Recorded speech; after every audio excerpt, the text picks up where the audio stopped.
ನೀಲಕಂಠಗಿರಾರ ಗ್ರಾಮ ಪಂಚಾಯತಿ ಸದಸ್ಯರು ಅರ್ಲೇರು ಗ್ರಾಮ ಪಂಚಾಯತಿ. ಈಗ ನಮ್ಮ ನೀಲಕಂಠಗಿರಾರದಲ್ಲಿ ಸಮಸ್ಯೆ ಏನಂದರೆ ನೀರಿನ ಸಮಸ್ಯೆ ಜಾಸ್ತಿ. ಸುಮಾರು ವರ್ಷಗಳಿಂದ ನೀರಿನ ಅಭಾವದಲ್ಲಿ ಜೀವನ ಕಳ್ಕೊಂಬಂದ್ರಿ. ಆ ನೀರಿನ ಸಮಸ್ಯೆನ ಬಗೆಹರಿಸೋಕೆ ಯಾರ ಕೈಯಲ್ಲಿ ಆಗ್ತಾ ಇಲ್ಲ. ನಮ್ಮ ದಂಡಾಧಿಕಾರಿಗಳಿಗೂ ಎಲೆಕ್ಷನ್ ಬಹಿಷ್ಕಾರ ಹಾಕಿ ಆವತ್ತು ವರದಿ ಕೊಟ್ರಿ, ಆಮೇಲೆ ಇಒ ಸಾಹೇಬರು ಕೊಟ್ರಿ, ನಮ್ಮ PDO ಹೋಗಿ ಕೊಟ್ರಿ. ಯಾರ ಕೈಯಲ್ಲೂ ನೀರಿನ ಸಮಸ್ಯೆ ಬಗೆಹರಿಸೋಕೆ ಆಗ್ತಾ ಇಲ್ಲ, ಇದುವರೆಗೂ ಆಗ್ತಾ ಇಲ್ಲ. ಆಮೇಲೆ ಮೊನ್ನೆ ಒಂದು 4-5 ದಿವಸ ಹಿಂದೆ ನಮ್ಮ ಅಂಗನವಾಡಿದು ಪಾಯಿ ಆಗಿಬೇಕಂತ ಹೇಳಿಬಿಟ್ಟು ಎಲ್ಲ ಇದು ಮಾಡಿದ್ರಿ.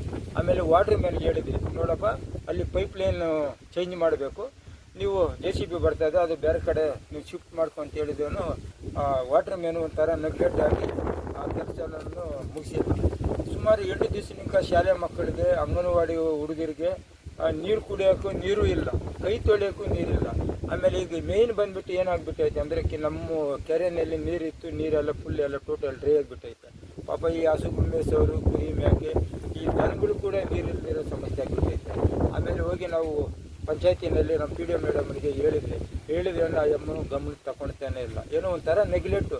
ಈ ನೀಲಕಂಠಗಿರಾರ ಹಳೇ ಕಾಲದ ಹೆಂಗಿತ್ತು ಅದೇ ಥರ ಉಳ್ಕೊಂಡೇ ಬಂದ್ಬಿಡ್ತು. ಡ್ರೈನೇಜ್ ಅಷ್ಟೇ ಕ್ಲೀನಿಂಗ್ ಇಲ್ಲ, ಎಲ್ಲ ಗಿಡ ಎಲ್ಲ ಹೊಡ್ಕೊಂಡೈತೆ, ಡ್ರೈನೇಜ್ ಕ್ಲೀನ್ ಇಲ್ಲ. ಆ ಸ್ವಚ್ಛತೆ ಅನ್ನೋದು ಟೋಟಲ್ ಆಗಿ 0 ಮಟ್ಟಕ್ಕೆ ಇಕ್ಕವ್ರೆ. ನಾವು ಗ್ರಾಮ ಪಂಚಾಯತಿ ಸದಸ್ಯರು ಅಲ್ಲಿ ಹೋಗಿ ಪಂಚಾಯತಿನಾಗ ಏನು ಕೇಳಿದ್ರೂ ಸೌಲಭ್ಯ ನಮಗಿಲ್ಲ.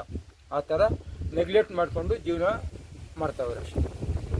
ನೆಗ್ಲೆಕ್ಟು ನಮ್ಮ ಅರ್ಲೇರು ಗ್ರಾಮ ಪಂಚಾಯತಿ ಎಷ್ಟು ಹಳ್ಳಿಗಳವೆ ಎಲ್ಲ ಕಡೆಯೂ ಇದೇ ಸಮಸ್ಯೆ.